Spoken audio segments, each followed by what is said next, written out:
자, 오늘 시간은 저번 시간에는 이제 우리 컴퓨터 표현이라고 하는 부분 갖고 좀 설명을 드리면서 컴퓨터에 보면 기본적으로 0과 1밖에 모르는데 어떻게 하면 하드웨어적으로 덧셈도 할 수 있게 만들고요. 그다음에 여러 가지 그 참이냐 거짓이냐 따지는 단순한 걸 가지고 회로도도 이렇게 만들어내고 그다음에 그런 회로도를 다시 조합해 갖고 CPU라는 것을 이제 막 설계하는 그런 내용들을 제가 좀 쭉 말씀을 드렸어요. 근데 이제 오늘은 이제 좀 뭘 볼 건가 하면 컴퓨터 안에 보면 하드웨어적으로 여러 가지 부품들이 있죠. 그래서 여러 가지 부품에 대해서 제가 오늘 좀 쭉 설명을 드리면서 그 부품들이 어떤 역할을 해서 이 컴퓨터를 동작하게 만드는지 이런 내용을 좀 설명을 드리도록 하겠습니다. 그래서 내용적으로 보면 쭉 다시 바뀌었네.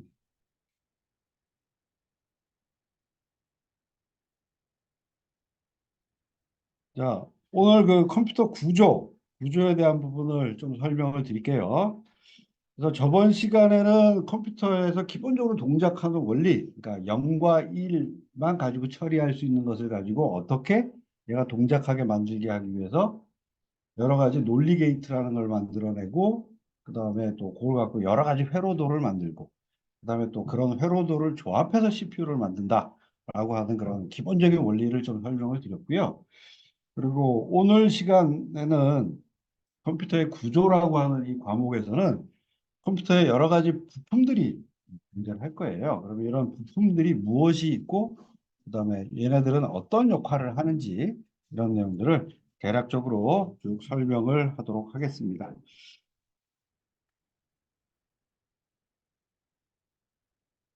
자, 먼저 이제 그 PC를 이제 딱 뜯으면 이와 같은 그림이 이제 제가 사진을 딱 찍었는데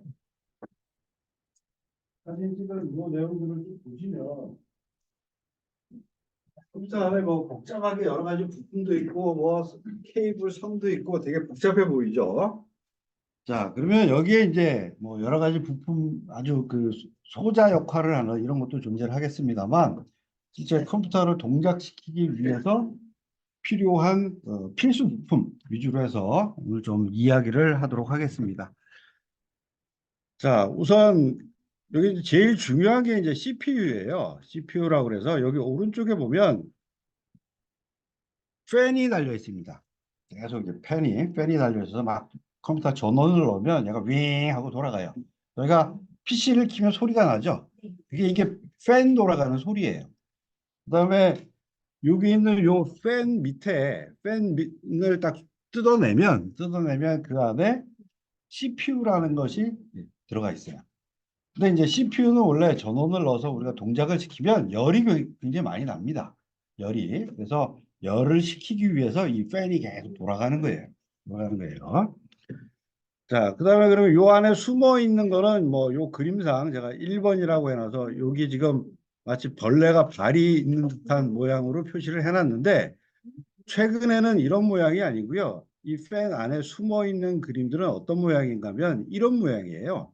이런 모양으로 돼 있어서 요게 CPU 칩입니다. 그래서 CPU 칩이 옛날에는 이제 전부 다 회로에다가 전부 다 이게 납땜을 하듯이 쫙 해서 붙였는데 요즘은 그렇게 하지 않고 요 바닥에 홈들이 쫙 파여 있어요. 그래서 요 홈 안에다가 CPU를 딸깍하고 끼우는 거예요. 딸깍하고 끼우는 이런 형태대로 설치를 하고 있습니다. 자, 그래서 요 안에 CPU라는 것이 들어가고 요 위에 들어가 있는 게 이제 여기 있는 팬, 열을 식히기 위해서 동작을 하고 있습니다. 자, 그다음에 이제 보통 여기 지금 6번이라고 해놓은 요 부분이 이제 GPU라고 하는 부분인데 GPU 부분은 보통 그 별도의 카드로 존재할 수도 있고요. 아니면 기본적인 기능은 CPU 안에 이렇게 내장시켜서도 만들어냅니다. 만들어내요. 그래서 지금 보여드리는 요 그림의 예제는 그냥 CPU 안에 GPU 기능이 포함되어 있는 그런 사례가 되겠습니다. 자, 그 다음에 지금 여기 있는 전체적으로 보이는 그 카드, 보드, 보드가 쫙 컴퓨터를 보면 기본적으로 이 보드라고 하는 판때기가 밑에 쫙 깔려 있어요. 그래서 그거를 보통 이제 메인보드, 또 다른 말로는 뭐 마더보드라는 얘기도 많이 하고 있습니다. 그래서 통상 컴퓨터를 왜 이제 조립한다라고 얘기를 하잖아요. 컴퓨터를 조립한다라고 하면 대부분 이와 같은 전체적인 껍데기 케이스를 이렇게 사오고, 그 다음에 메인보드라고 하는 저런 놈을 또 사와요. 딱 사와서 연결을 딱 시킨 다음에 거기에 필요한 여러 가지 부품들을 꽂아놓고, 조립하고 케이블로 연결하고 이런 형태대로 해서 그 PC를 조립하는 이런 과정을 거치게 됩니다. 자, 그다음에 여기 이제 여기도 이런 카드, 요 3번, 요거 메모리인데 메모리 카드인데 요렇게 생겨먹은 요런 카드를 이제 구매를 해서 홈에다가 딱 집어넣고 딸깍 하고 이제 고정을 시키는 이런 형태대로 메모리를 조립을 합니다. 자, 그다음에 또 여기 보시면 요 하단에 있는 요 부분이 이제 전원 공급기예요. 전원 공급기. 자, 우리 뭐 집에 있는 모든 가전도 마찬가지입니다만 교류 AC라고 하는 전원이 들어오고 우리 대부분 우리 집에 있는 가전제품들은 직류 DC라고 하는 형태대로 전환을 해서 우리가 전기를 사용하잖아요. 그래서 이 컴퓨터도 마찬가지입니다. 마찬가지예요. 그래서 전원 일반적으로 교류가 들어오면 교류로 들어온 이 전원을 가지고 직류 형태대로 변환을 해서 이 컴퓨터를 동작하게 만들어주는 이런 역할을 하는 전원 공급기가 또 존재를 합니다. 그리고 이 전원 공급기도 마찬가지로 열이 굉장히 많이 나요. 그래서 전원 공급기에도 팬이 달려 있습니다. 그래서 윙 하고 또 소리가 나요. 그래서 보통 우리가 이제 컴퓨터 사놓고 처음에는 소리가 별로 안 나는데 시간이 지나면 되게 많이 시끄러워지죠. 시끄러워져요. 그럼 대부분 이 돌아가는 팬에 먼지가 많이 끼거나 이물질이 많이 넣으면 얘가 이제 소리가 많이 나요. 보통 거기다가 뜯어갖고 거기다가 공기가 쫙 나오는 이런 스프레이 가지고 청소를 막 해주면 또 소리가 좀 그 소리가 없어지는 이런 형태로 청소도 하고 있습니다. 자, 그 다음에 요 왼쪽에 보면 4번 두 개가 있는데 요 4번은 뭐냐면 저번 시간에 설명했던 이게 저장 장치입니다. 저장 장치. 이제 메모리라고 하는 CPU가 맨날 자기가 계산할 때 쓰는 메모리가 있다면 그거 말고 좀 대용량의 데이터를 저장하기 위한 저장 장치가 요 4번에 두 개가 지금 존재를 하고 있는 거예요. 근데 통상 이제 저장 장치는 우리가 하드디스크라는 것을 이제 많이 써서 사용을 하고 있는데 최근에는 이제 플래시 메모리라고 하는 뒤에서 조금 더 설명을 하겠습니다만 메모리인데 마치 저장 장치처럼 쓸 수 있는 기술이 또 발전을 했어요. 그래서 굉장히 이제 좀 빠른 속도를 내기 위해서 이제 플래시 메모리라고 하는 보통 뭐 기술적으로는 SSD라고도 이제 부르는데 이런 것들을 저장 장치로도 많이 사용합니다. 그래서 지금 보여드리는 이 그림의 예는 SSD라고 하는 저장 장치 하나하고 하드디스크 저장 장치가 하나 더 있는 이런 형태의 사례가 되겠습니다. 자, 그러면 우리 그 하드웨어 구성 자체는 PC나 노트북이나 이런 곳에 다 정보들이 다 나와 있어요. 그래서 이런 정보들을 어떻게 보는지 한번 제가 설명을 한번 해드리도록 할게요. 자, 보통 요 메뉴에 여기 왼쪽 하단에 보면 윈도우즈 메뉴가 있어요. 그러면 여기서 마우스 오른쪽 클릭을 해서 여기서 장치 예, 아, 시스템 시스템이라고 하는 메뉴를 딱 선택을 해주면 지금 제가 이제 노트북 갖고 지금 강의를 하고 있잖아요. 그러면 제 노트북에 있는 정보들이 기본적으로 여기에 표시가 됩니다. 그래서 이 내용들 보면 프로세서, 즉 CPU는 인텔의 i7 CPU가 달려있다라고 하는 정보가 나오고요. 그 다음에 설치된 램이니까 이제 메모리가 되겠죠. 메모리는 8기가다. 이렇게. 그 정보가 나옵니다. 그 다음에 또 여기 밑에 내려가면 시스템 종류 해놓고 여기는 64비트 운영 체계가 깔려 있고 그 다음에 64비트 기반의 프로세서, 즉 CPU가 내장되어 있다라고 하는 정보를 여기서 확인을 할 수가 있습니다. 자, 그러면 요거는 이제 간단한 이런 정보가 나오는 거고요. 그다음에 좀 더 이제 세부적인 정보를 보려면 요 메뉴 말고 요 밑에 윈도우즈 메뉴 왼쪽 하단에 있는 곳에 클릭을 하셔서 마우스 오른쪽 클릭해서 장치 관리자라고 하는 메뉴가 있어요. 그래서 장치 관리자 메뉴를 한번 선택을 하면 이 컴퓨터 안에 있는 여러 가지 부품에 대한 정보들을 또 여기서 확인을 할 수가 있습니다. 자, 그러면 어떤 정보가 있는지 한번 잠깐씩만 설명을 드릴게요. 우선 위에 보면 제일 중요한 거는 뭐 프로세서라고 하는 CPU니까 자, CPU가 쭉 보니까 지금 CPU는 여기에는 한 개만 장착이 돼 있어요. 근데 여기 보니까 지금 총 몇 개가 나오냐면 8개가 나옵니다. 8개가. 그러니까 이 의미는 뭐냐면 CPU 한 개지만 지금 일을 8개를 동시에 할 수 있다라고 하는 의미예요. 그런 의미를 가지고 있고요. 자, 그 다음에 또 위에 또 올라가서 디스플레이 어댑터라고 한번 볼게요. 자, 이렇게 보니까 아까 제가 앞에서 설명드리면서 GPU, 즉 화면을 그려주는 역할을 하는 것들은 CPU 안에 들어갈 수도 있고 별도로 나올 수도 있다라고 했잖아요. 그런데 이제 제가 가지고 있는 이 노트북은 조금 비싼 노트북이니까 물론 이제 3년 전에 사서 그때는 사양이 굉장히 좋았는데 지금은 그렇게 좋은 사양이 아니더라고요. 그래서 실제 GPU 기능을 하는 즉 화면을 처리해 주는 이런 기능들이 저는 2개를 가지고 있는 거예요. 2개를. 그래서 기본적으로 CPU 안에 들어가 있는 게 하나 있고요. 그다음에 또 하나는 엔비디아라고 요즘에 인공지능 때문에 열심히 주가가 막 올라가는 그래픽 카드 만드는 회사.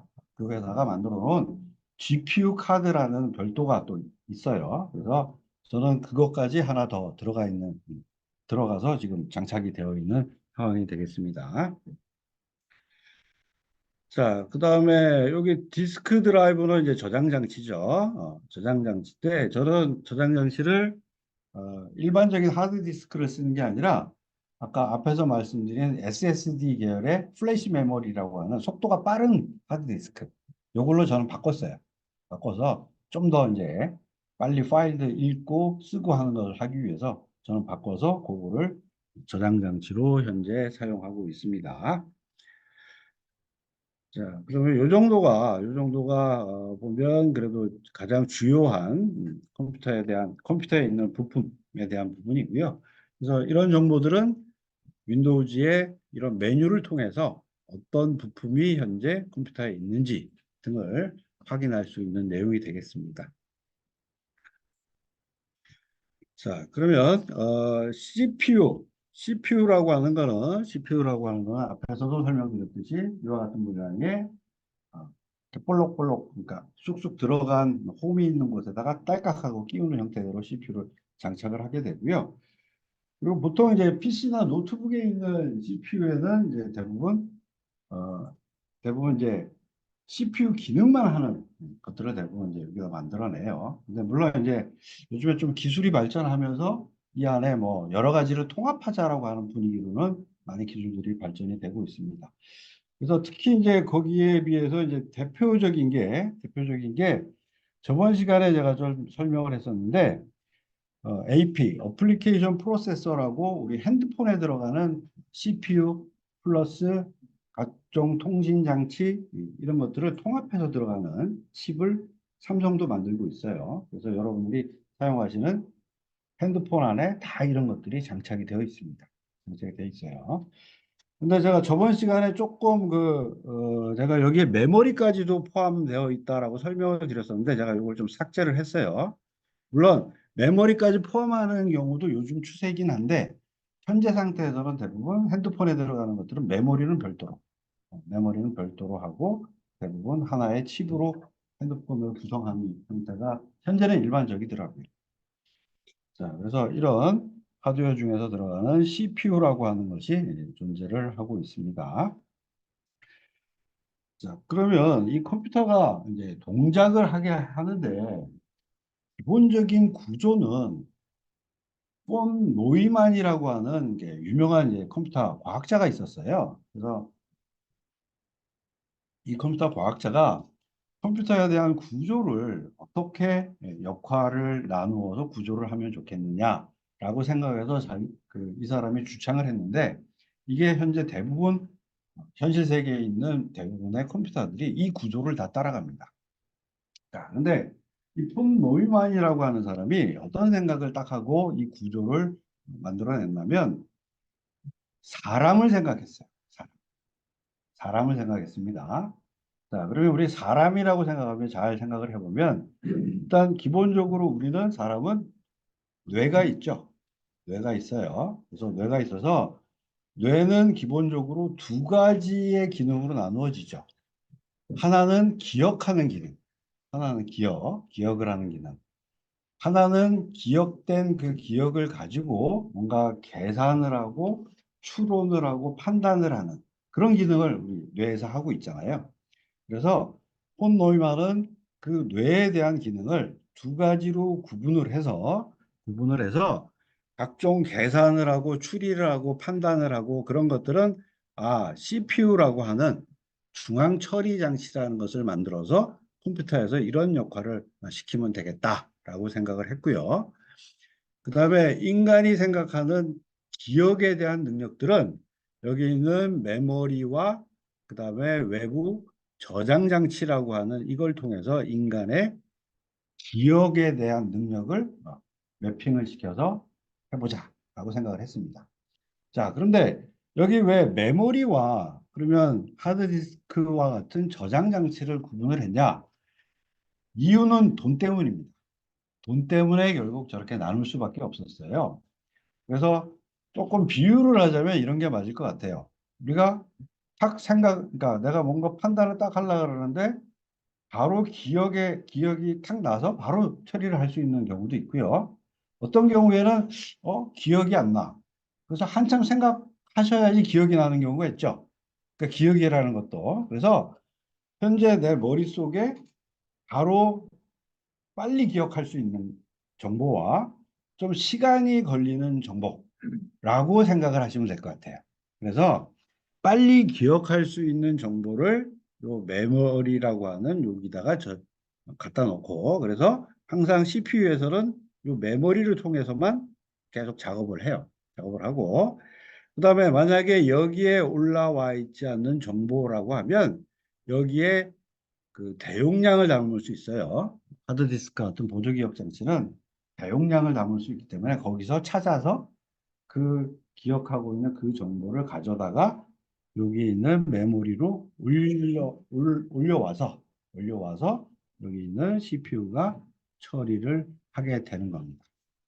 자, 그러면 인간이 이제 처리할 수 있는 뇌에 대한 거는 이런 식으로 이제 좀 정의를 했어요. 정의를 했는데 자, 그렇다면 우리 뇌하고 사람이 뭔가 반응을 하기 위한 부분이 뭘까를 또 생각을 한 거죠. 자, 그럼 우리 사람을 생각하면 우리 오감이라고 얘기를 하죠. 자, 그럼 우리 뇌한테 정보를 줄 수 있는 건 뭐죠? 일단 시각 기능이 있죠. 눈으로 보는 것. 자, 그 다음에 청각, 듣는 거. 그 다음에 여기 촉각, 만지는 거. 이걸 통해서 저희가 이 뇌에서 어떤 정보를 받아들이는 거잖아요. 받아들여요.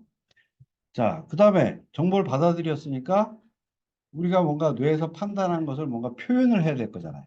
자, 표현을 하기 위한 부분들은 말로, 그죠? 우리 음성으로 뭔가 말을 하죠?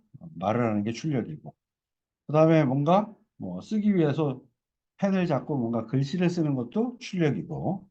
그 다음에 아직 컴퓨터가 뭐 그 정도까지는 가지 않았습니다만 만약 화가 난다면 뭐 손으로 때리기도 하고요. 발로 차기도 해요.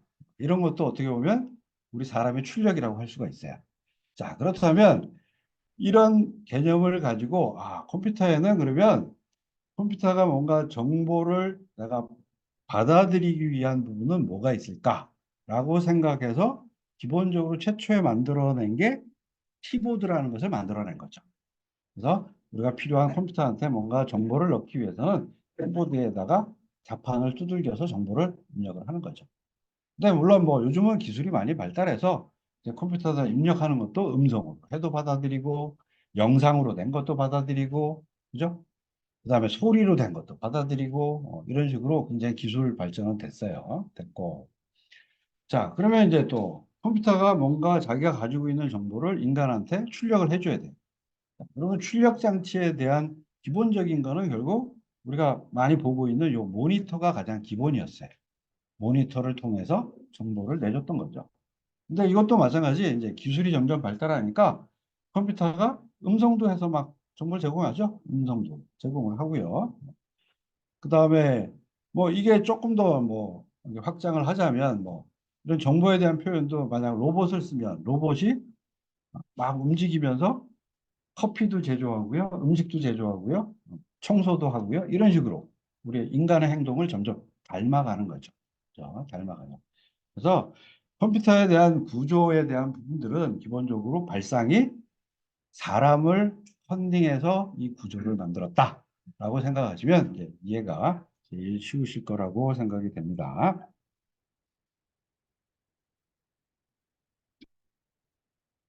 자, 그러면 이제 이 폰 노이만이 이런 구조를 쭉 만들었는데 이거를 조금 요리를 가지고 한번 쉽게 비교를 한번 해볼게요. 요리하고 비교해서 어떤지를. 자, 만약에 이제 우리가 컴퓨터 주방장이 요리를 한다라고 하면 주방장이 보관 창고에 있는 식재료를 걔를 가져와야죠. 식재료를 가져다가 조리대, 조리대에다 올려놓고 요리를 해야 돼요. 자, 그렇다면 이때 주방장은 CPU 기능이 되는 거고요. 그 다음에 보관 창고는 저장 장치.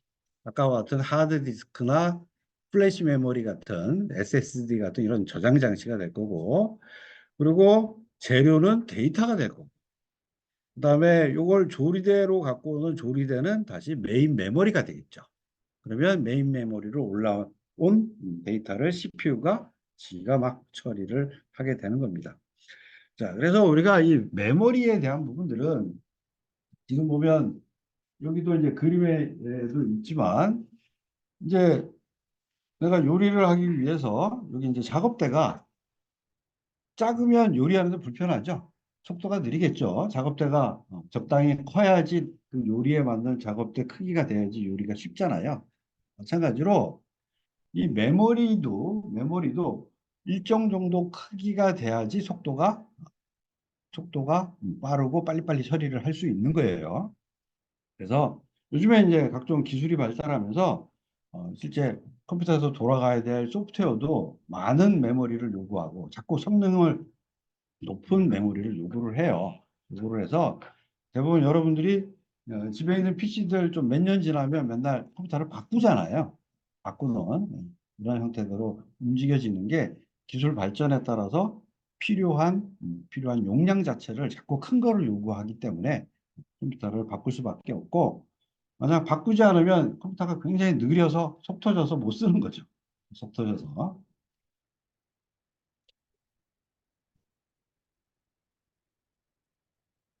자, 그러면 이제 컴퓨터의 부품으로 하나씩 좀 보도록 하겠습니다. 자, 우리가 이제 메모리라고 해서 저장하는 이 메모리는 크게 두 가지로 나눕니다. 하나는 램이라고 하는 것과 롬이라고 하는 두 가지로 나눠요. 자, 근데 이제 메모리는 우리가 다 알다시피 우리나라가 세계 최고잖아요. 그죠? 메모리 반도체만큼은 뭐 최고예요. 최고. 자, 그래서 특히 이제 이 램이라고 하는 부분이 삼성전자나 지금 그 SK 하이닉스들이 굉장히 몇십 년 동안 지금 처음 시작해서 계속 이렇게 발전을 해오고 있고요. 그래서 이 램 같은 경우에도 뭐 우리 뉴스에 많이 봤어요. 뭐 삼성전자가 뭐 64K 램을 개발했습니다. 세계 최초로. 256 그 K 램을 개발했습니다. 무슨 또 메가 램을 개발했습니다. 뭐 맥 기가 램을 개발했습니다. 맨날 이런 뉴스를 시대가 바뀌면서 이렇게 들으셨을 거예요. 자, 그래서 이런 램들이 반도체 기술이 막 발달함에 따라서 자꾸 성능이, 용량이 커지는 거죠. 데이터를 저장할 수 있는 용량이 점점 커집니다.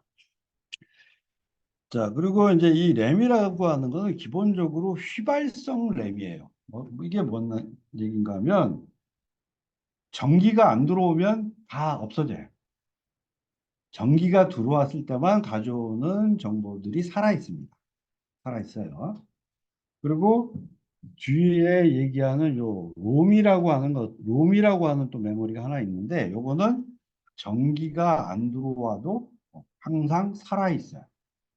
살아 있어요. 자, 그래서 초창기에는 이 두 가지 형태대로 구분이 되었었는데 요즘에 이제 기술이 좀 발전을 하다 보니까 비휘발성 램이라고 해서 이게 전기가 들어오지 않아도 데이터가 날아가지 않는 이런 것들을 또 개발해냈습니다. 그래서 이게 앞에서 제가 말씀드렸던 플래시 메모리, 플래시 메모리라고 하는 종류가 될 거고요.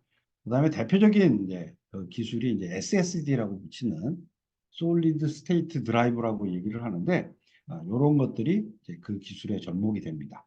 그리고 가격도 굉장히 많이 싸지고 있어요. 그리고 속도가 굉장히 빠르고 그러다 보니까 최근에는 이제 우리 메모리 말고 기본적으로 쓰는 저장 장치는 이와 같은 비휘발성 램 계열인 플래시 메모리라고 하는 것을 굉장히 많이 사용하고 있습니다. 그리고 요거는 또 굉장히 많이 사용하는 게 많은 게 뭐냐면 우리 왜 USB 메모리라고 해서 조그만 거 많이들 들고 다니시잖아요. 거기다가 저장하고 요게 바로 지금 비휘발성 램이라고 하는 분야에 해당이 되고 요게 대부분 보면 전원이 없어도 데이터를 저장할 수 있는 거예요. 그래서 이것도 가격이 많이 싸졌기 때문에 많이 사용합니다. 그다음에 이제 요 용어도 약간 보면 요 DDR 무슨 또 뉴스에 DDR2, DDR4, 뭐 DDR2 램을 개발했습니다. DDR4 램을 개발했습니다. 이런 뉴스도 이제 굉장히 많이 나왔어요. 근데 이 DDR이라고 하는 의미는 뭐냐면 앞에 붙은 게 더블이에요, 더블.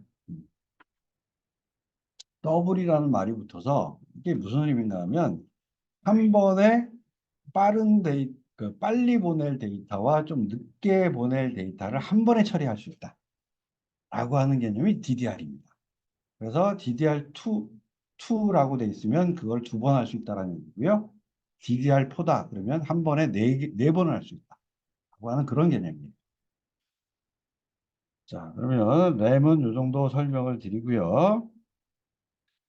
자, 그리고 이제 또 이제 롬이라고 하는 부분을 사용하는데 이 롬은 리드 온리 메모리의 약자입니다. 자, 요거는 데이터를 한번 딱 기억시키면요. 기억시키면 얘를 그 다음부터는 읽을 수만 있어요.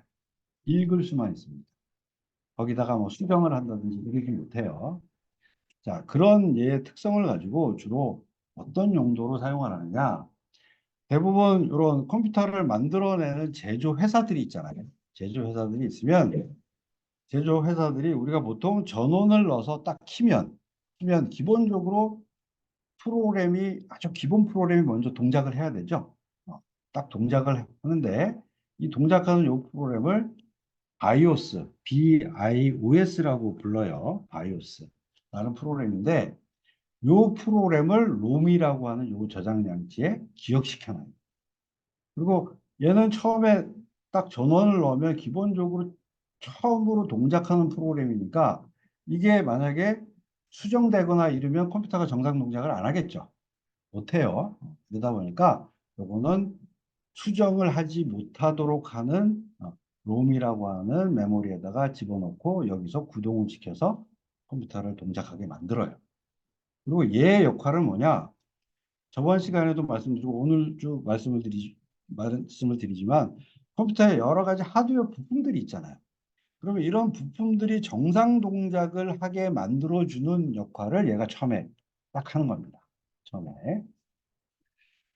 자, 그리고, 뭐, 물론 이제 이런 바이오스라고 하는 이런 부분들이 요즘에는 뭐, UEFI라고 하는 표준으로 이제 좀 변해가는데, 아직까지 뭐, 우리가 바이오스, 이렇게 부르는 게 일반적입니다. 자, 그러면 요 바이오스라고 하는 놈이 동작을 하는데, 뭔가 컴퓨터 안에 붙은 그런 부품에 대한 여러 가지 정보들을 내가 좀 알고 있어야지 얘를 정상적으로 동작하게 만들겠죠. 그래서 그런 정보에 대한 부분들은 또 어디에다가 관리를 하냐면 CMOS라고 하는 반도체 칩이 이 컴퓨터 안에 있어요. 그럼 이 컴퓨터 안에다가 그 부품의 기본적인 정보에 대한 것들을 여기다 담아 놓습니다. 그리고 또 플러스해서 우리 왜 컴퓨터 킬 때 초록색 화면에 비밀번호 넣어라라고 하는 그런 비밀번호 아니면 시간에 대한 현재 시간 정보 이런 것까지 포함을 해서 대부분 요 CMOS라고 하는 것을 정보에다 담는데 요거를 반도체 칩 안에다가 이렇게 담아 놓습니다. 담아놔요. 자, 그리고 이제 이 정보들은 전원이 필요하겠죠. 전원이 필요해요. 그래서 보통 우리 왜 배터리 중에서도 동그란 배터리 있죠. 동그란 배터리, 이런 동그란 배터리 하나를 컴퓨터 안에다가 집어넣습니다. 집어넣고요. 그래서 이런 것들은 지금 보면 이제 컴퓨터를 사서 오래되면 아마 그런 경험이 있으신 분이 있을지 모르겠는데 컴퓨터 놓고 한 5년 정도 지나면요. 컴퓨터를 켜놓으면 시간이 옛날 시간으로 돌아갔네. 그래서 열심히 현재 시간으로 바꿔요. 근데 또 껐다 키면 또 옛날 시간으로 돌아가 있어요. 이런 현상들이 막 일어나는 경우가 있어요. 그런 경우는 대부분 그 아까 동그란 배터리 있죠. 동그란 배터리가 수명이 다 된 거예요. 수명이 다 돼서 거기에 뭔가 CMOS라고 하는 정보를 담아야 되는데 제대로 담질 못해서 그런 현상이 일어나는 겁니다.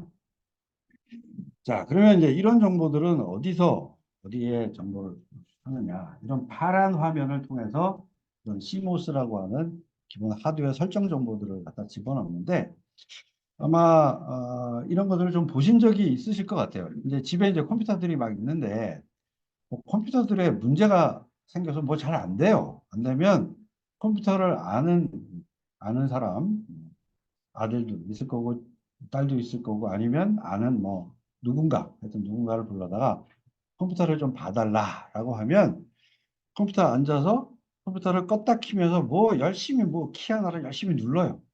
누르면 이런 파란 화면이 탁 나타나는 거. 이런 것들을 보신 분들이 계실 거예요. 자, 그러면 그게 뭐냐? 보통 컴퓨터가 딱 켜지면서 요 바이오스라고 하는 처음에 돌아가면서 여러 가지 부품들을 정상 동작하게 만들어준 요 프로그램이 딱 돌기 시작할 때 필요한 정보를 세팅을 해주기 위해서 그 열심히 키를 누르는 거예요. 그래서 요거는 이제 컴퓨터마다 조금 틀려서 DL이라고 하는 키를 누르는 경우도 있고요. 아니면 ESC라고 해서 이스케이프 키를 누르는 적도 있고, 어떤 거는 또 F2 키를 누르는 적도 있어요. 그래서 요거는 PC마다 그 키 설정은 제조 회사마다 좀 다르게 설정을 해서 그래요. 그래서 어쨌든 그런 키들을 막 누르면 컴퓨터가 컴퓨터가 그 정상적으로 뭐 윈도우즈가 나오는 게 아니라 이런 파란 화면이 딱 나오게 되는 겁니다. 그래서 이런 파란 화면에서 필요한 설정 정보들을 막 붙이는 거죠. 그래서 뭐 예를 들면 하드웨어 그 디스크 같은 것들을 하드 디스크를 바꿨어요. 싹 교체를 해줬으면 그 하드 디스크의 용량은 얼마고 어떤 식으로 얘를 사용을 할 거다라고 하는 이런 정보들은 지금 바이오스라고 하는 최초에 올라가는 이 프로그램은 모르잖아요. 그죠? 몰라요. 그래서 이와 같은 화면을 통해서 그런 정보들을 이렇게 설정을 해줘야지만 내가 정상적으로 동작을 하게 되는 겁니다. 자, 그래서 요거는 뭐 시범을 한번 보여드릴래도 이게 시범을 한번 보이면 아무것도 안 됩니다. 아무것도 안 돼서 뭐 영상도 안 나와 아무것도 안 나와서 제가 보여드릴 수는 없고 그래서 그냥 간단하게 이렇게 설명만 하고 넘어가겠습니다. 자, 그러면 앞에 이제 메모리 부분을 제가 좀 설명을 드렸고요. 그 다음에 이제 CPU에 대한 부분을 좀 설명을 드리겠습니다. 자, CPU는 뭐 요리로 따지자면 뭐 주방장 역할이에요. 주방장 역할을 하는 부분인데 얘는 조금 기능을 나눌 수가 있어요. 기능을. 그래서 기능을 좀 나누면 하나는 산술 논리 연산 작업을 하는 뭐 우리가 이제 ALU라고 해서 Arithmetic Logic Unit이라는 영어 약칭인데 이 산술 논리 연산 장치는 우리 저번 시간에 계속 제가 참이냐 거짓이냐 and or와 뭐 이런 얘기를 막 했죠. 그리고 얘는 안에서 수많은 그런 논리 회로에 따라서 참이냐 거짓이냐 참이냐 거짓이냐 홀라 그러니까 굉장히 바쁘게 그런 것도 해야 되고요. 또 그거 기반으로 해서 저번 시간에 말씀드렸던 컴퓨터는 오로지 덧셈만 할 수 있다 그랬잖아요. 덧셈만 할 수 있다. 그죠? 덧셈만 할 수 있다라고 했어요. 그러다 보니까 우리가 실제 동작을 하기 위해서는 뭐 덧셈만 있는 게 아니라 뺄셈, 나눗셈, 곱셈도 있을 거고 각종 뭐 로그 계산을 하기 위한 여러 가지 복잡한 것들이 많으니까 컴퓨터가 굉장히 바쁘게 계산을 해야 되겠죠. 아, 그래서 그럼 바쁘게 열심히 계산하고 참이냐 거짓이냐 따지는 그런 역할을 해주기 위한 부분이 요 산술 논리 연산 장치가 담당을 하게 됩니다. 하게 되고요. 자, 그다음에 우리 인간 뇌에서 가장 중요한 게 우리가 판단하고 컨트롤하고 이렇게 저렇게 라고 하는 기능이 가장 핵심이죠. 그죠? 가장 핵심이에요. 그래서 컴퓨터에서도 그걸 가장 핵심적으로 할 수 있는 부분들을 갖다가 작업을 하게 하는 게 바로 제어 장치라고 하는 놈이 되겠습니다. 그래서 보통 이제 컨트롤 유닛, CU 컨트롤 유닛이라고 이야기를 하게 됩니다. 자, 그 다음에 또 하나 이제 필요한 게 있는데, 레지스터라고 하는 게 또 하나 필요해요. CPU 안에. 자, 요거는 이제 데이터를 기억하는 기억 장치긴 한데, 아까 메모리에 이제 필요한 내용을 가지고 오고, 거기다 저장도 하고, 이제 이런 역할을 한다 그랬는데, 메모리로부터 가져와서 CPU가 처리할 때, 잠시 임시적으로 각각 데이터를 저장하는 그 공간이 레지스터라고 하는 공간입니다. 그래서 굉장히 작아요. 굉장히 작아요. 작은 공간에 이 데이터를 임시 보관하는 용도로 쓰입니다. 자, 그래서 뭐 이것도 뭐 요리를 좀 비교를 했는데, 뭐 이제 주방장이 있으면서 작업 지시를 하는 것은 실제 작업 지시 장치에 대한 부분으로 이해를 하면 될 것 같고요. 그다음에 열심히 요리하는 건 뭐죠? 산술 논리 연산 장치가 열심히 요리를 한다라고 생각을 하시면 될 거고요. 그다음에 중간중간마다 요리를 하면서 중간마다 뭔가 지금 과정의 그 요리의 재료라든지 이런 것들을 어딘가 이렇게 보관을 해야 되겠죠. 보관을 하는 곳이 레지스터다라고 생각하시면 이해가 좀 쉬우실 것 같습니다.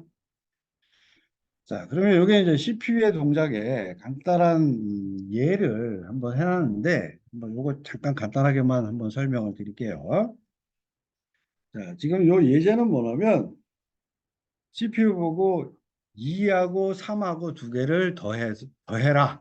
라고 하는 일을 한다라고 가정을 합시다. 가정을 하면, 자, 첫 번째 이제 제어 장치. 얘는 이제 제어를 하고 컨트롤 하는 거니까, 제어 장치가 자, 2하고 3하고 불러와라 라고 지시를 내리겠죠. 그러면 메모리에 어딘가에는 2와 3이 100이라고 하는 주소, 뭐 120이라고 하는 주소에 저장이 돼 있어요. 그럼 2하고 3을 가져와서 레지스터에다가 2하고 3을 집어넣습니다. 그리고 보통 요 레지스터라고 하는 것은 값 한 개만 저장할 수 있어요. 값 한 개. 한 개만 저장할 수 있는 곳이에요. 자, 그러면 먼저 레지스터에다가 갖고 오는 게 이제 첫 번째 작업으로 해야 될 일이고요. 자, 그 다음에 덧셈을 하라라고 산술 논리 연산 장치한테 지시를 하겠죠.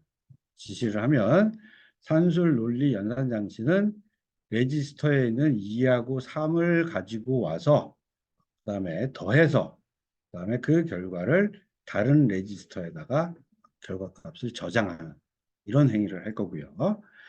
자, 그다음에 이제 계산이 끝났으니까 제어 장치에서 야, 그러면 이동을 해라 라고 지시를 하면 요 결과값인 더해서 나온 이 결과값을 레지스터에서 빼서 요 메모리로 갖다 놓는 이런 과정을 거치게 됩니다. 그래서 요거는 이제 좀 여러분들한테 설명을 좀 쉽게 하기 위해서 간단한 사례를 가지고 간단하게 설명을 했습니다. 그래서 CPU는 이와 같은 제어 장치와 산술 논리 연산 장치, 레지스터라고 하는 세 개로 이렇게 동작을 하면서 이제 인간의 뇌처럼 처리를 하는 기능들을 실제 개발해서 돌아가게 하고 있는 것입니다. 자, 그러면 이제 이런 CPU라든지 이런 부분들이 가만히 있는 게 아니겠죠. 지속적으로 지금 계속 기술 발전을 지금 하고 있어요. 하고 있어요. 자, 그래서 제가 그거를 조금 더 최근 기술에 대한 부분들을 설명을 하도록 할게요. 자, 최근에 이제 CPU 부분은 여기 이제 뭐 메모리에 대한 부분들은 들어올 수도 있고 안 들어올 수도 있지만 일반적인 컴퓨터들은 메모리는 좀 별도입니다. 램에는 별도고요. 그다음에 이와 같이 지금 볼 때 아까 얘기했던 컨트롤, 제어 장치가 될 거고요. 요게 산술 논리 연산 장치들이 있는데 보통 이제 산술 논리 연산 장치를 한 개만 두니까 너무 이게 요즘에 계산할 게 너무 많아요. 그러다 보니까 CPU 만들면서 산술 논리 연산 장치를 조금 더 여러 개 만들어가는 게 요즘에 추세고요. 그다음에 또 이 메인 메모리에 있는 내용 중에서 굉장히 빈도수가 높은 것들을 또 가져다 놓는 메모리로 저장해 놓는 이런 공간들이 훨씬 더 이런 것들을 만들어 놓으니까 훨씬 더 속도가 빠르더라 라는 것을 또 인식을 해서 또 CPU 안에다가 이 캐시라고 하는 고속 메모리를 또 요즘에 또 추가를 해서 만들어 놓는 게 일반적입니다. 자, 그러면 거기에 반해서 이 GPU라고 하는 놈, 그래픽 프로세스 유닛, 그러니까 화면을 처리하는 이런 용도로 엔비디아라고 하는 회사가 처음에 이런 구조로 만들어냈었어요. 만들어내서 이런 화면 처리를 하기 위한 부분들을 고속으로 뭔가 화면을 매끄럽게 표시를 해주기 위해서는 열심히 계산을 해야 되잖아요. 열심히 계산해 줘야 되기 때문에 여기에 컨트롤 그 제어 장치와 산술 논리 연산 장치 하나에 여기에다가 지금 현재 여기 캐시라고 하는 고속 메모리와 그다음에 제어 장치 요걸 쌍으로 놓고 요 산술 논리 연산 장치를 여러 개 만드는 겁니다. 여러 개 쭉 만들어 놔서 우리 저번 시간에 제가 설명드릴 때 화면에 표시될 때 보통 기본이 1초에 60개의 장면을 그린다 그랬잖아요.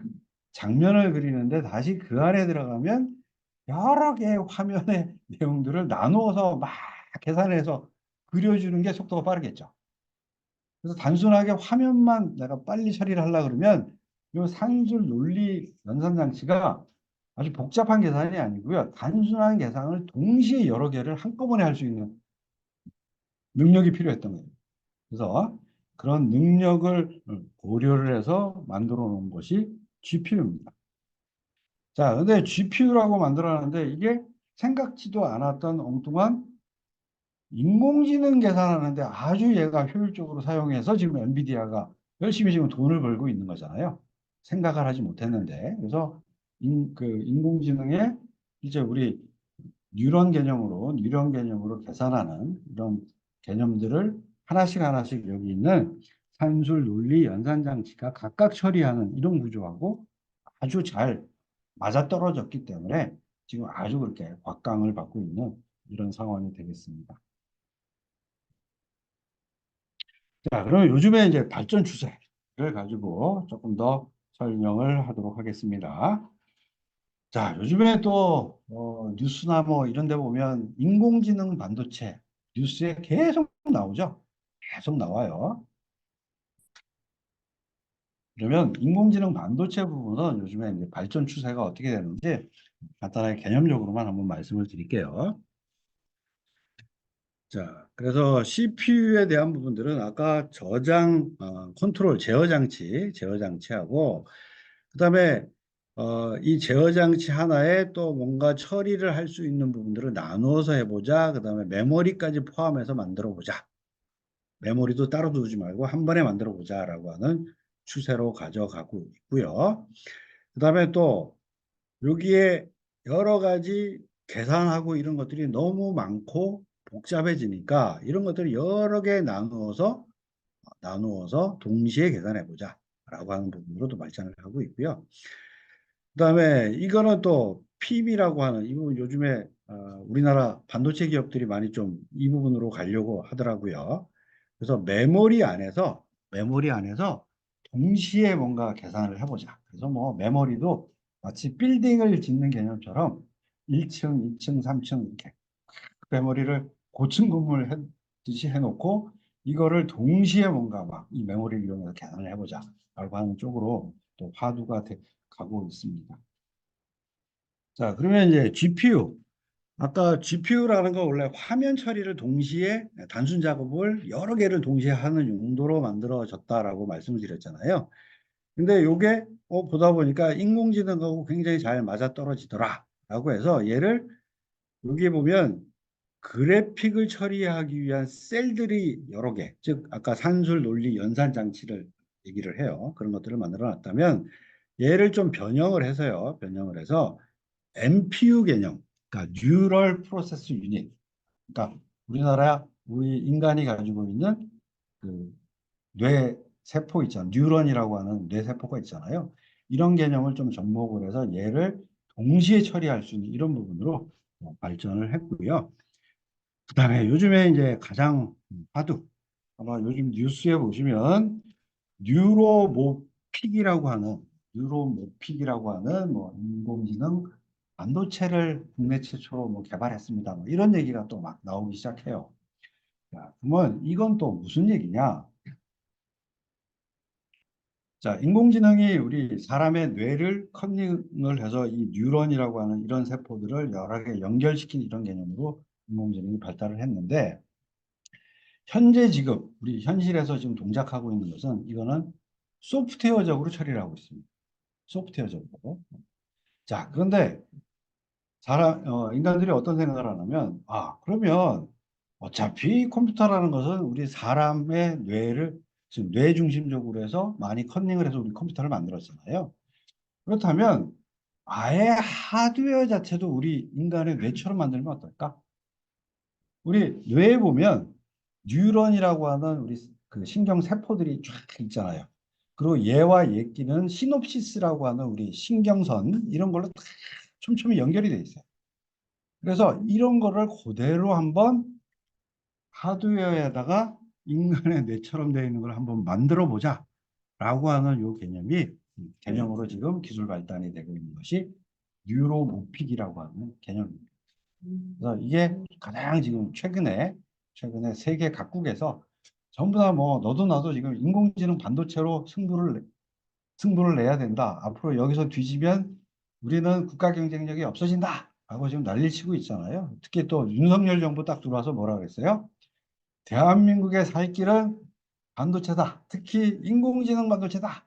라고 하고 뭐 저기 삼성전자하고 SK 하이닉스에 있는 저쪽에 화성, 용인 저쪽에 대규모로 우리나라 세금을 지원을 해줘서 대규모 산업단지를 만들어내고 연구개발하는 데 돈을 열심히 투자를 하고 있습니다. 그래서 이런 이유가 다들 이런 기술 발전에 따라서 이루어지기 때문에 여기서 만약에 뒤처지면 만약에 미국에 있는 그런 반도체 기업이 이런 쪽으로 확 확장을 하면 우리나라 경쟁력의 대부분 어떤 우리나라의 경쟁력을 갖고 있는 게 이 반도체라고 하는 부분이 경쟁력을 갖고 있는데 한순간에 이런 부분을 뺏길 수 있다라고 하는 부분이 굉장히 국가적으로도 위기의식을 갖고 있는 것입니다.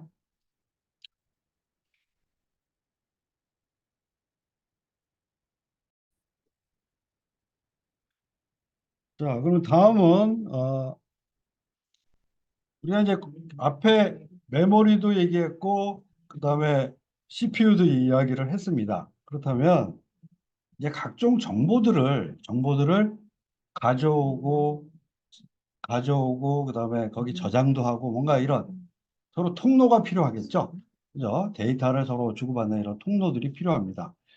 그래서 이런 통로들을 우리가 버스라고 이야기를 해요. 버스라고 이야기를 하는데 이 버스들은 좀 역할을 한 세 가지로 좀 구분해서 얘를 사용을 해요.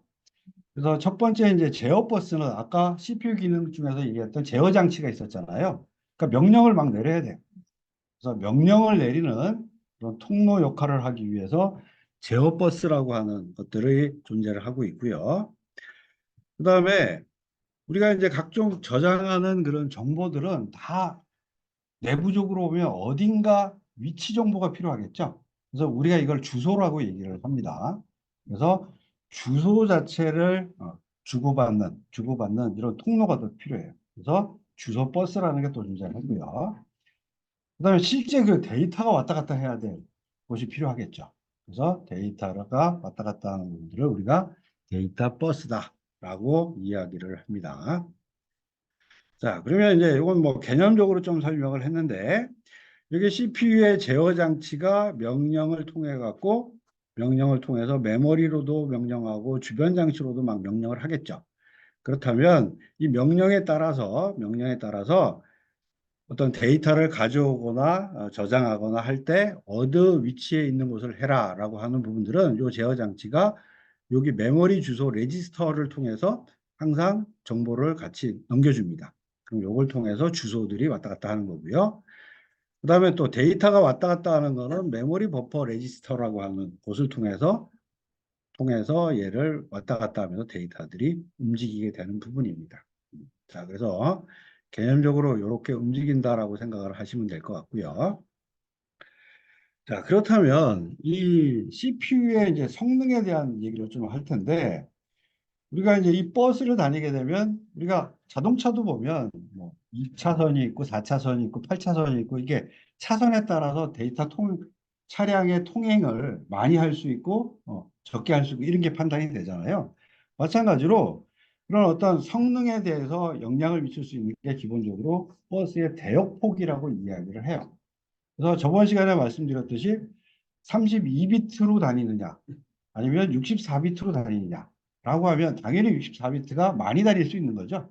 그래서 그런 대역폭에 따라서 성능들이 차이가 난다라고 하는 부분이고요. 그다음에 또 레지스터라고 하는 이 부분도 32비트냐 64비트냐 따라서 내가 또 담을 수 있는 양에 또 차이가 나서 또 차이가 나게 됩니다. 그리고 또 하나 이제 또 가장 핵심적인 게 뭐냐면 메모리의 어떤 내가 메모리를 운영하는데 주소에 대한 부분을 내가 할당할 수 있는 이 한계치가 32비트를 사용하게 되면 최대 4GB 정도까지밖에 안 돼요. 그러다 보니까 32비트 컴퓨터를 갖고 있으면 내가 4기가가 아니라 8기가, 16기가짜리 메모리를 달고 싶어요. 그런데 달 수가 없습니다. 왜냐하면 CPU에서 4기가 이상 넘어가는 메모리는 내가 통제를 하지 못해요. 통제를 하지 못해요. 그래서 이런 한계 사항이 있다라고 말씀을 드릴 수가 있고요. 그다음에 만약에 64비트로 컴퓨터가 만들어지면 얘는 이론적으로는 160억 기가바이트까지 메모리를 달 수가 있습니다. 자, 이런 차이점으로 성능이 나누어진다라고 이해를 하시면 될 것 같습니다. 자, 그다음에 이제 저장 장치를 좀 말씀을 드리는데 참 저장 장치는 많은 세월을 거쳐서 지금 진화를 하고 있습니다. 자, 왼쪽 그림에 보면 참 우리 많이 사용했던 카세트 테이프, 그죠? 많이 사용을 하셨어요. 그다음에 플로피 디스크, 뭐 넣다 뺐다 하는 거 사용을 하다 이제 거의 뭐 이건 사용을 안 하고 있고요. 이제 하드 디스크를 사용하는데 하드 디스크는 기본적으로 이쪽 계열은 뭐냐면 자성, 그러니까 즉 자석에 대한 성질 있죠. 그걸 통해서 데이터를 기억하는 장치였습니다. 자, 그다음에 또 하나 이제 계열이 레이저를 이용한 이제 기억 장치가 있었는데 이제 그 레이저 디스크 참 많이 썼죠. 이것도 넣다 뺐다 많이 했는데 이것도 거의 요즘에 쓰지 않는 상태가 됐습니다. 자, 그다음에 요즘에 이제 앞 시간에 말씀드렸던 이제 플래시 메모리 계열로 나오는 것들. 자, 그래서 뭐 하드디스크 대신 들어가는 뭐 SSD 메모리도 많이 들어가고요. USB 메모리 들고 다니는 것도 많이 사용하고요. 그다음에 또 요 SD 카드라고 해서 여러분들 보면 차량에 왜 블랙박스 있죠. 블랙박스 보면 이렇게 생긴 이런 카드 꼭 꽂아 놓잖아요. 이게 바로 플래시 메모리 계열로 되어 있는 카드입니다. 그래서 이렇게 딱 끼워 놓으면 거기다가 블랙박스가 촬영하는 영상이라든지 이런 것들을 다 저장하게 되는 이런 용도로 사용을 하고 있습니다.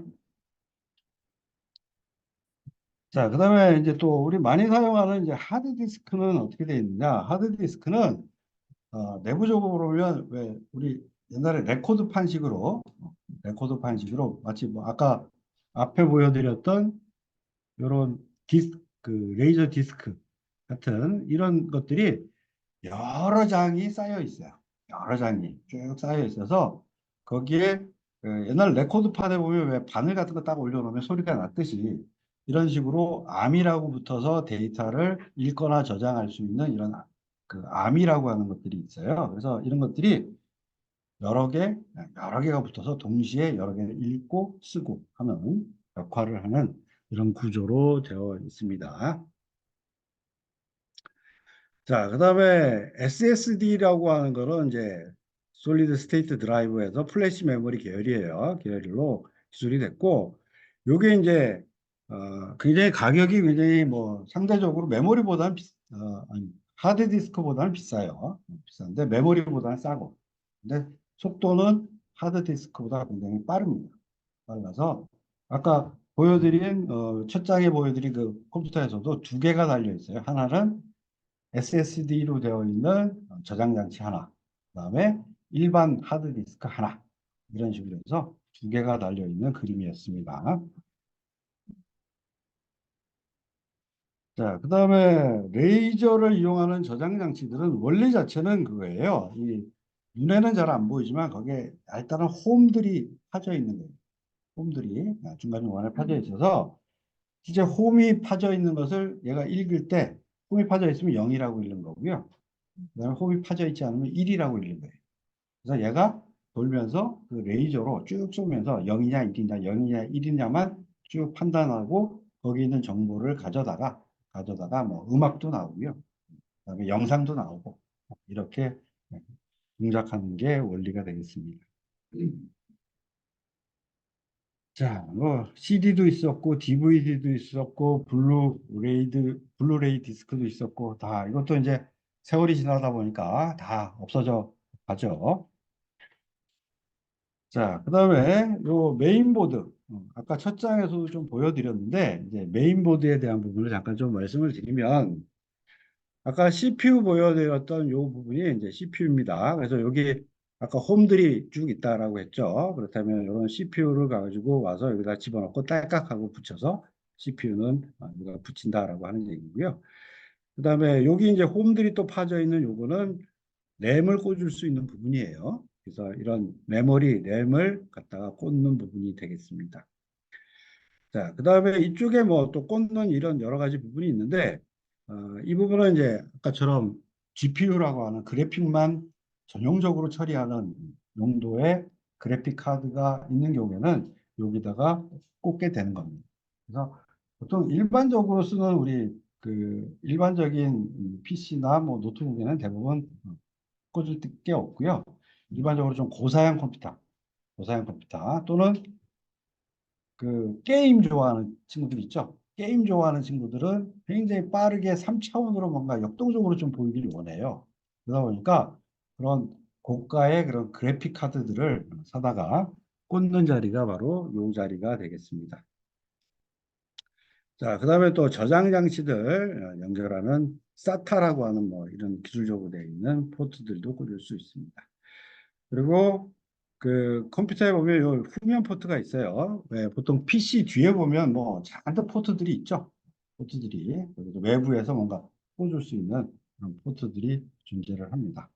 자, 그러면 후면 포트를 한번 보도록 하겠습니다.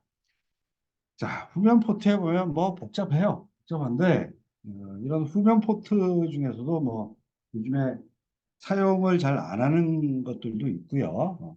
이런 부분입니다. 그래서 잠깐 좀 하나씩만 좀 보여드리겠습니다. 자, 이렇게 보이는 것을 우리가 이제 직렬 포트라고 얘기하는데 대부분 옛날에 마우스나 키보드를 많이 꽂았어요. 꽂았는데 요즘에는 거의 사라지는 추세입니다. 잘 사용하지 않아요. 사용하지 않고. 자, 그다음에 요 DVI 요렇게 생긴 포트도 있었어요. 그래서 요거는 뭐냐면 영상 장치 같은 것들을 연결하기 위한 포트였어요. 근데 이것도 요즘에 잘 사용하지 않습니다. 거의 사라지는 추세입니다. 자, 그러면 요즘에 가장 많이 사용하는 영상 장치 연결하는 게 HDMI라고 하는 포트예요. 그래서 제가 지금 수업하면서도 지금 사용하고 있는 게 HDMI 포트인데 얘는 기본적으로 영상 장치하고 연결해서 영상과 음성을 다 내보낼 수 있는 영상과 음성을 다 내보낼 수 있는 장치입니다. 자, 그리고 또 우리 굉장히 많이 사용하는 게 요 USB라고 하는 포트인데 요렇게 생긴 것들은 주로 왜 우리 들고 다니는 USB 드라이버라고 하는 것들을 주로 꽂아요. 꽂고 그다음에 또 보면 우리 핸드폰 충전할 때 최신 핸드폰 말고 조금 시간이 연식이 지난 그런 핸드폰들은 충전할 때 충전기 옆에 꽂는 모양이 이와 같은 USB 3.0이라고 부르는 이런 그림으로 되어 있었을 거예요. 이런 그림으로. 자, 그럼 최신은 뭐냐? USB-C라고 하는 이런 타입으로 꽂는 겁니다. 꽂아서 요즘에 최신 핸드폰들은 다 뒤에 보면 이런 조그맣게 되어 있는 이런 USB-C 타입으로 꽂아서 충전도 하고 데이터를 가져오기도 하고 데이터를 집어넣을 수도 있고 이런 용도로 사용을 합니다. 자, 그래서 이 USB라고 하는 이쪽 계열이 결국은 컴퓨터에 붙여야 될 다양한 손으로 붙여야 될 여러 가지 그 장치들이 존재를 하잖아요. 뭐 마우스도 있고 키보드도 있고 프린터도 있고 뭐 카메라도 있을 수 있고 그다음에 저장 장치도 있을 거고 하여튼 다양한 어떤 장치들이 있어요. 이런 장치들을 USB라고 하는 형태로 다 갖다 붙이면 될 수 있도록 현재 기술이 그렇게 진화를 하고 있습니다. 그래서 크게 보면 각종 컴퓨터에 붙어야 될 여러 가지 장치들 중에서 영상과 관련된 부분들은 HDMI라고 하는 이런 형태대로 대부분 붙이면 최근에 해결이 되고요. 그 외의 것들은 다 USB라고 하는 이 형태대로 꽂으면 다 해결이 되는 이런 상황으로 가고 있습니다. 자, 그리고 또 뭐 이렇게 생긴 거 우리 그 집에 SK 브로드밴드나 뭐 KT나 이런 거 인터넷 누르면 뭐 선 갖고 컴퓨터 꽂아주는 끝에 뭐 똑 하고 들어가는 이런 케이블들이 있죠. 이게 이제 통신 케이블인데 통신 케이블을 꽂을 수 있는 이런 포트도 보여집니다. 물론 이것도 요즘에는 이 통신 들어오는 것을 꼭 이런 모양이 아니고요. 이런 모양이 아니고 얘를 USB-C 타입으로 이렇게 생긴 걸로 변환을 해서 싹 꽂을 수도 있어요. 꽂을 수도 있어요. 자, 그 다음에 또 오디오 장치, 뭐 마이크 아니면 스피커 나오는 이런 것들도 꽂을 수 있는 장치들이 존재를 하고 있습니다. 그리고 뭐 요즘에는 이 음성이라든지 이런 부분들은 그 블루투스라고 하는 무선 기술이 굉장히 많이 발달을 했어요. 발달을 해서 요즘에 뭐 PC는 좀 존재할지 모르겠습니다만 노트북들은 대부분 뭐 이런 그 잭을 꽂을 수 있는 부분이 자꾸 없어져요. 없어지고 아예 블루투스라는 기술로 이용을 해서 움직일 수 있도록. 물론 블루투스 기술은 꼭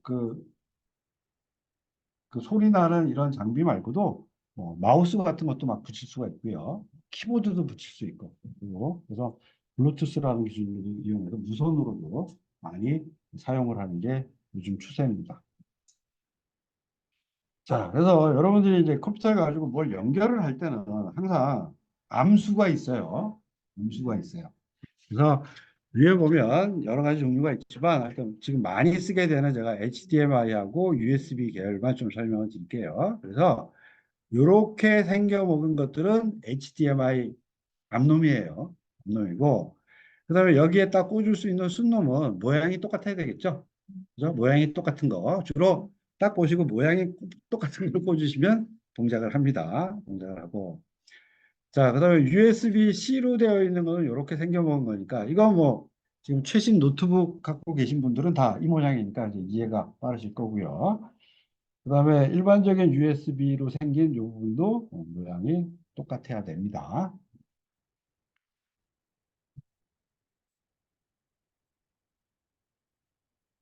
자, 그러면 조금 이제 부품 얘기는 좀 말씀을 드렸고요. 그러면 컴퓨터에서 좀 성능을 올리기 위해서 좀 어떤 게 있는지 이런 것들을 좀 개념적으로 제가 간단하게 좀 설명을 드리도록 할게요. 자, 우선 그 컴퓨터는 기본적으로 그 데이터가 왔다 갔다 해야 되잖아요.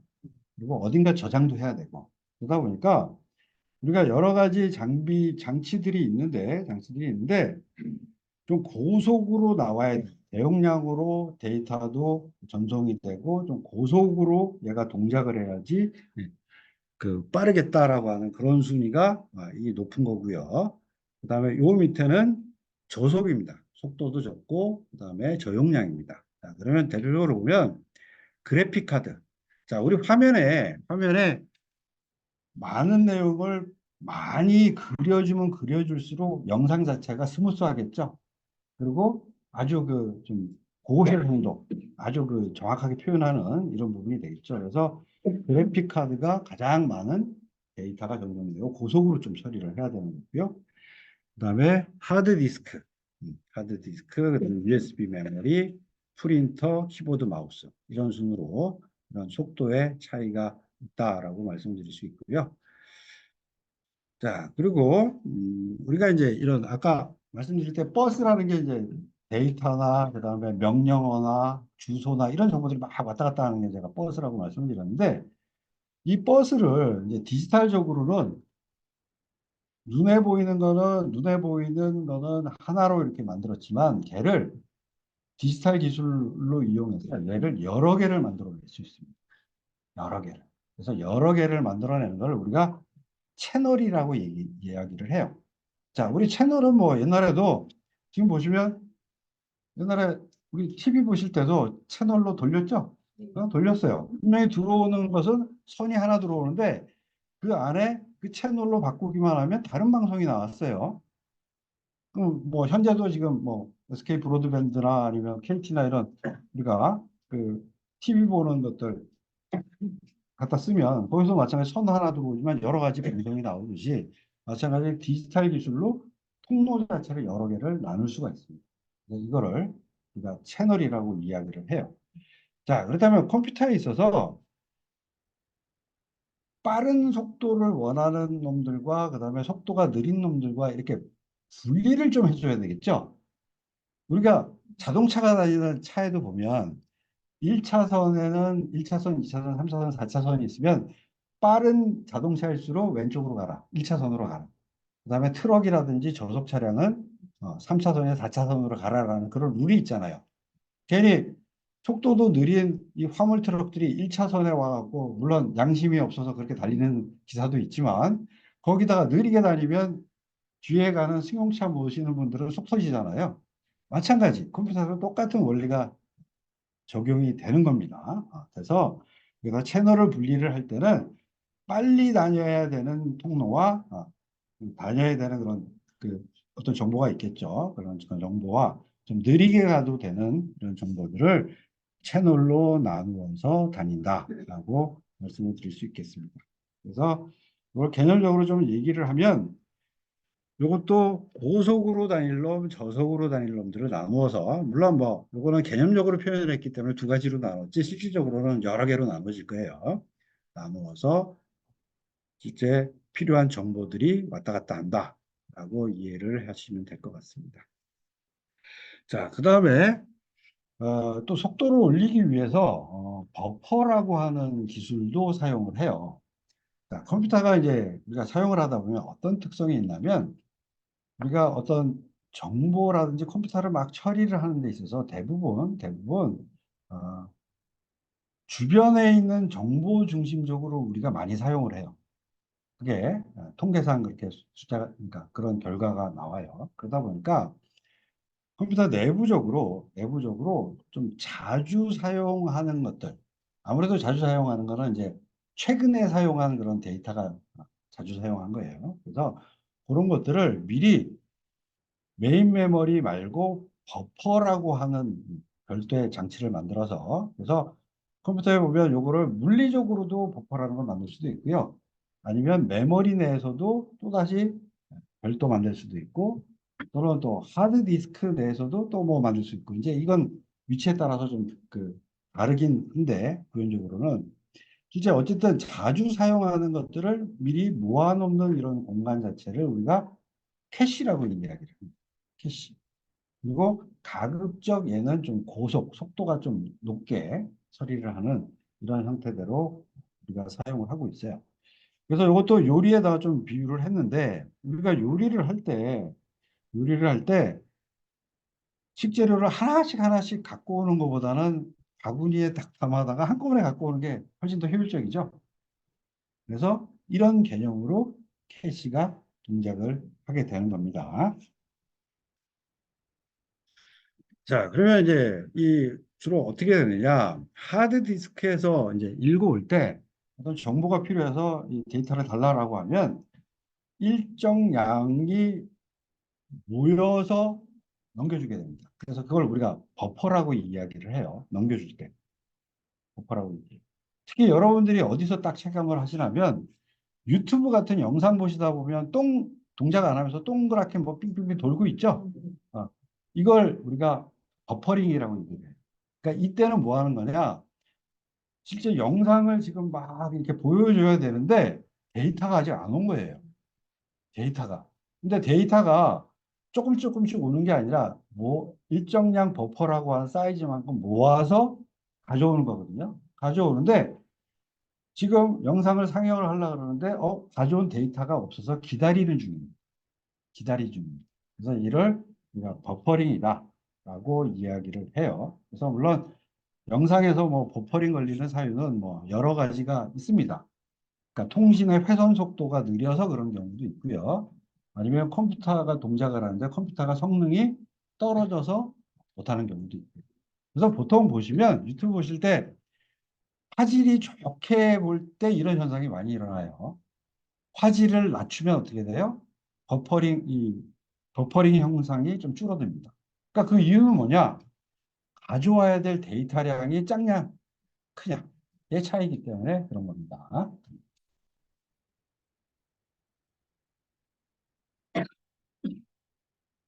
자, 그 다음에 뭐 스풀이라고 하는 그런 개념도 있는데 이거는 이제 뭐 어디다 쓰냐면 우리 보통 프린터에다 딱 집어넣으면 프린터 지가 알아서 프린터 하죠. 그래서 프린터 안에 프린터 해야 될 그 내용물 자체를 이렇게 넣어주는 공간, 그거를 스풀이라고도 이야기를 합니다. 자, 그러면 이제 캐시는 뭐 이것도 간단히 말씀을 드리면 우선 CPU 안에 있는 이 제어 장치가 뭔가 어떤 데이터가 필요로 하면 아까 이제 최근 추세가 메인 메모리 말고도 캐시라고 하는 것을 별도로 만들어서 고속에 처리를 하는 것들을 막 하는 게 추세라고 말씀드렸잖아요. 그래서 제어 장치가 먼저 필요한 정보가 필요하면 일단 캐시부터 찾아요. 캐시에 가서 찾고 캐시에 없으면 다시 메모리에 가서 찾습니다. 그리고 메모리에 찾아서 없으면 하드 디스크에서 찾아라 그래서 갖고 오는 이런 절차를 따르고 있다라고 하는 겁니다. 자, 그다음에 이 캐시는 여러 가지 부분에서 사용하는데 우리 웹브라우저 있습니다. 웹브라우저에 이런 거 경험하시는 분이 있을 것 같은데 웹브라우저 막 보다 보면 자꾸 속도가 느려요. 속도가 느리면 들어가서 옛날에 방문 기록들 막 삭제하죠. 방문 기록들을 삭제하면 좀 빨라져요. 그 이유는 뭐냐면 요 방문 기록에 있는 내용들이 대부분 요 인터넷 웹브라우저에서는 캐시로 얘를 좀 사용을 하고 있는 거거든요. 그래서 먼저 찾을 때 요 캐시부터 찾아요. 캐시부터 찾는데 시간이 오래 지나면 어떻게 돼요? 내가 옛날에 검색하고 했던 그런 정보도 지금 캐시에 있는 거예요. 근데 걔가 다 용량을 잡아먹고 있으니까 일단 아까 말씀드렸듯이 이제 제어 장치가 캐시에 있는 내용부터 먼저 찾아요. 그러니까 옛날 잘 내가 검색을 안 했던 그런 내용까지 다 뒤지고 없으면 이제 메모리 찾으러 가고 하드디스크 걔 찾고 없으면 요거 인터넷 웹브라우저니까 없으면 요청을 하는 거죠. 내 하드디스크가 아니라 이건 웹브라우저니까 하드디스크가 아니라 그 인터넷 사업자 쪽 통해서 그쪽에다 요청을 하는 이런 형태를 띄기 때문에 우리가 속도가 늦어져요. 자, 그러면 속도가 웹브라우저 보시면서 막 인터넷 막 하시는데 속도가 많이 늦어질 때 그러면 어떻게 요거 사용 기록들을 싹 날리느냐 제가 한번 시범을 보여드리도록 하겠습니다.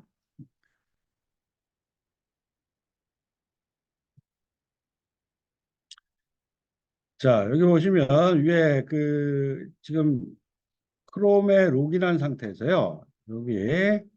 여기 보시면 메뉴에 보면 오른쪽에 보면 방문 기록이라고 나와요. 그러면 방문 기록을 가서 클릭을 하시고요. 자, 그럼 요 메뉴에 보면 요 인터넷 사용 기록 삭제라고 메뉴가 있죠. 왼쪽 밑에. 이거 키워볼까요? 여기 보면 인터넷 사용 기록 삭제라고 나오죠. 그래서 얘를 클릭을 딱 하세요. 자, 클릭을 하시면 요게 지금 삭제를 하는 거 물어보는데 뭐 전체 기간을 할 거냐 아니면 4주, 7일, 24시간, 1시간 뭐 이렇게 물어봐요. 근데 보통 저는 그냥 전체 기간을 대부분 합니다.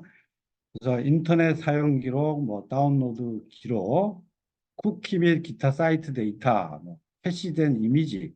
아까 지금 말씀드린 요게 캐시로 되어 있는 게 지금 322메가를 지금 잡아먹고 있는 거예요. 그래서 이 부분까지 내가 삭제를 하겠다.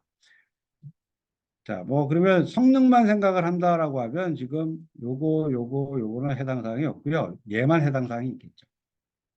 그죠? 캐시라고 하는 요것만 없애버리면 다시 캐시 아무것도 없으면 어떻게 돼요? 내가 검색을 딱 하면 바로 컴퓨터가 인터넷에 요청을 하는 거죠. 내 메모리 캐시에 있는 놈을 요청하는 게 아니라 바로 인터넷 사업자한테 그 정보를 요청하는 형태로 들어가 있습니다. 자, 근데 여기 기본적으로 요 네 개가 체크되어 있는 의미는 뭐냐면 여기 보시면 여기에 여러분들 이제 비밀번호나 이런 것들 다 저장해 놓고 잘 쓰시잖아요. 그래서 그런 것들을 이제 삭제하지 말라라고 안 돼 있는데 만약 요거까지 체크하시고 삭제를 딱 누르게 되면 내가 이제 로그인할 때마다 이거 자동으로 저장된 거 안 하고 직접 다 아이디하고 패스워드를 다 쳐주셔야 돼요. 쳐주셔야 돼요.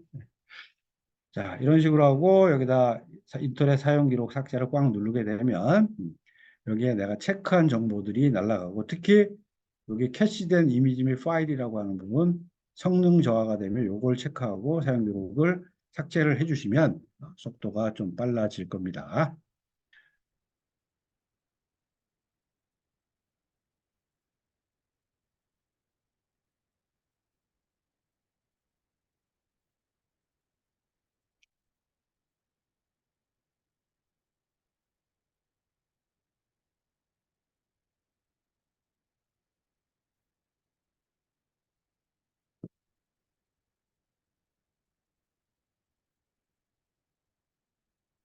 자, 그래서 뭐 저장 장치의 계층 구조라고 해서 그림이 있는데 어, 위로 올라갈수록 속도가 빠르고요. 밑으로 내려갈수록 속도가 느리고 그다음에 저장하는 용량 자체는 위로 갈수록 작고 밑으로 갈수록 큽니다.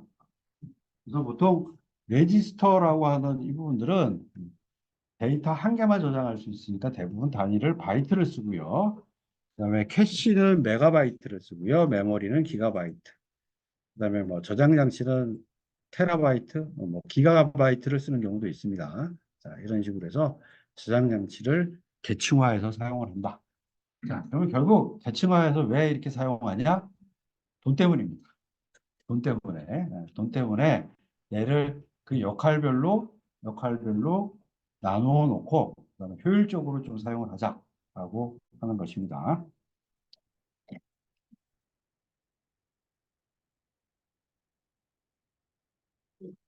자, 그다음에 이것도 이제 좀 개념적으로 제가 좀 설명을 드릴 텐데, 자, 우선 멀티 프로세싱이라는 얘기가 있는데, 옛날에는 CPU가 다 한 개씩밖에 없었어요. 초창기에는. 자, 그런데 멀티 프로세싱은 뭐냐면 CPU를 여러 개 달 수가 있습니다. 그래서 우리가 보통 PC나 노트북 같은 경우에는 뭐 그렇게까지 필요 없으니까 CPU를 한 개만 써요. 근데 좀 비싼 컴퓨터들 있죠.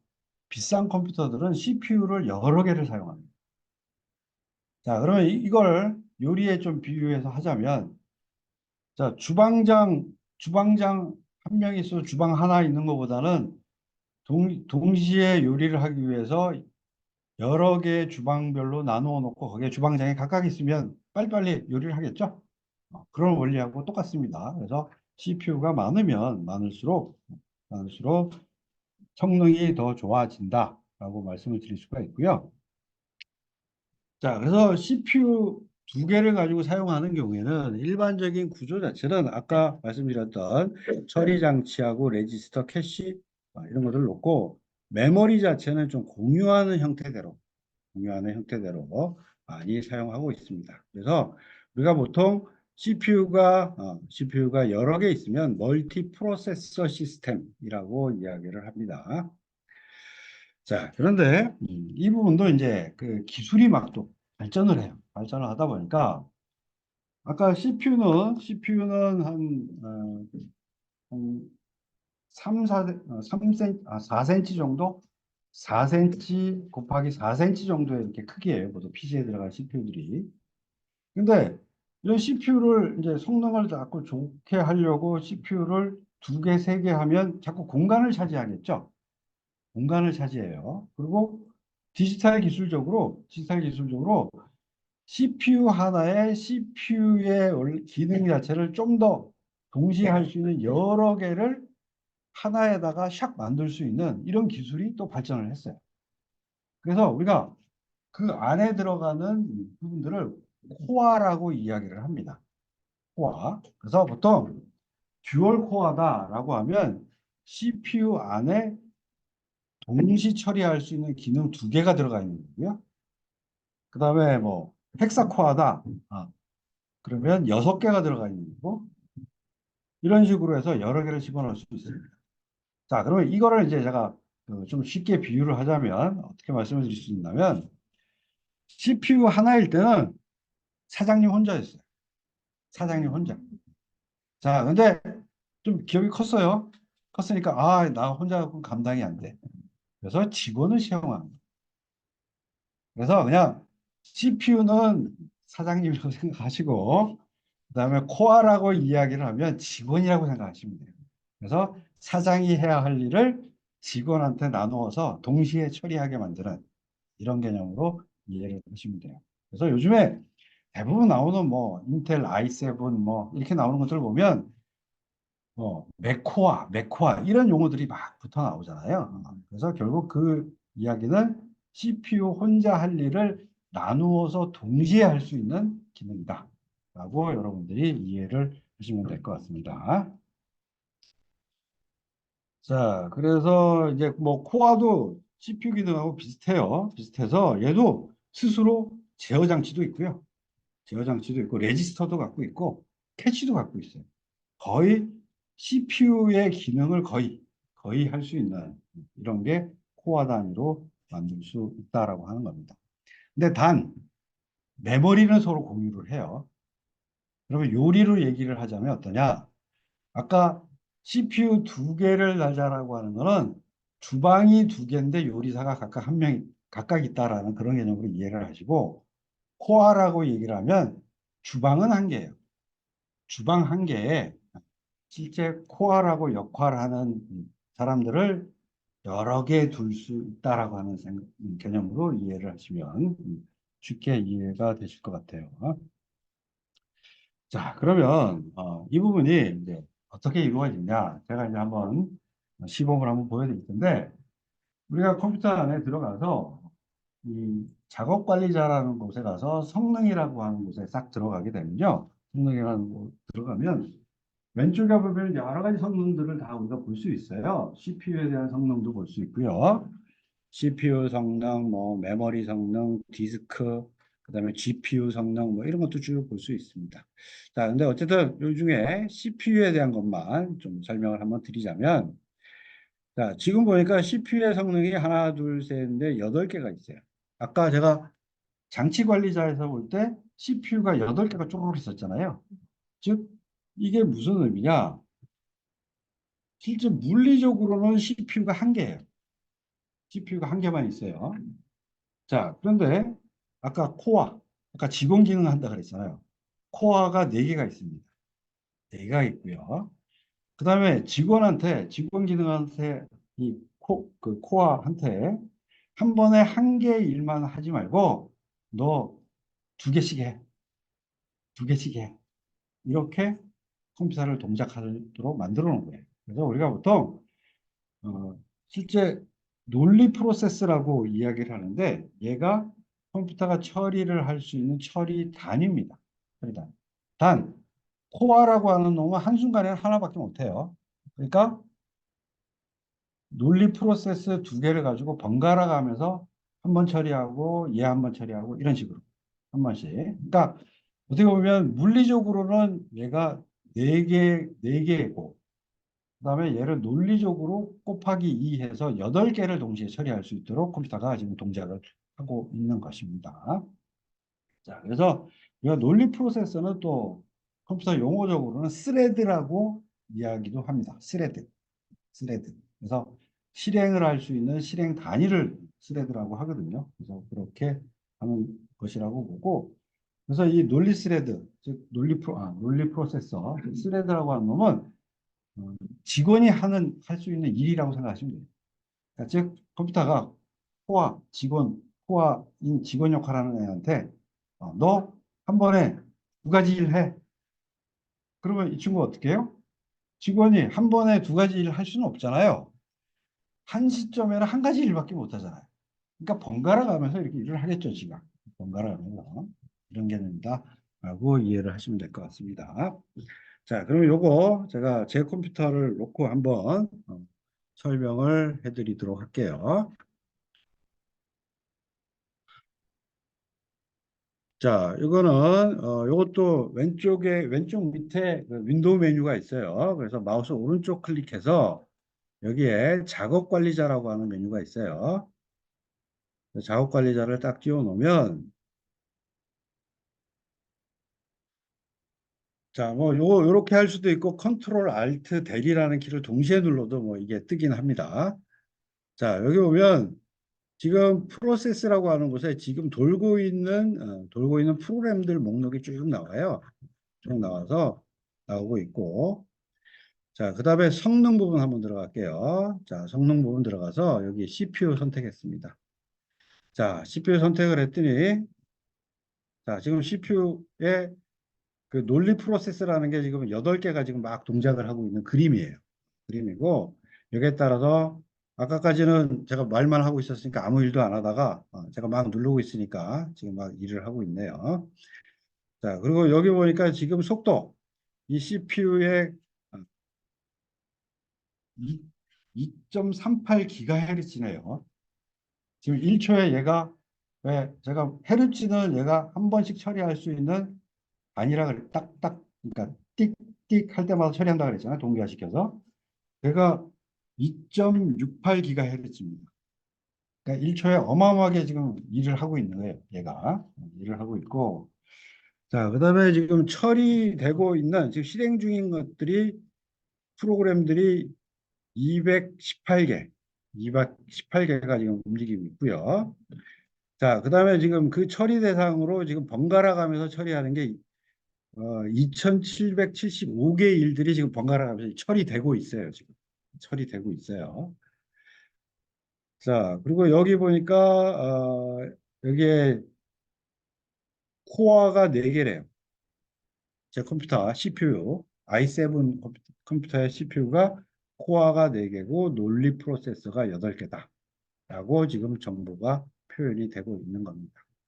자, 그래서 요거 제가 이제 동영상 보시면서, 동영상 보시면서 본인의 노트북들을 한번 들어가서 제가 이제 보시면 따라하면서, 아, 내 노트북에는 도대체 성능이 어떻게 되지? 라는 것도 한번 확인해 보시기 바랍니다. 자, 그러면 한번 챗GPT한테 제가 인텔 i7 모델별 성능 비교를 한번 해달라고 한번 할게요. 그럼 얘가 어떻게 성능 비교하는지를 한번 우리 보도록 합시다. 제가 챗GPT한테 한번 물어보도록 하겠습니다.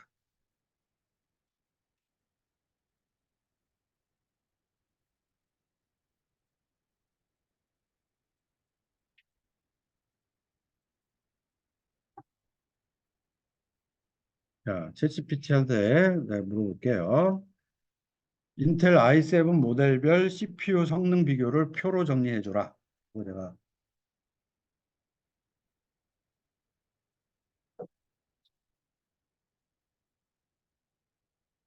자, 성능 비교를 해달라고 그랬어요.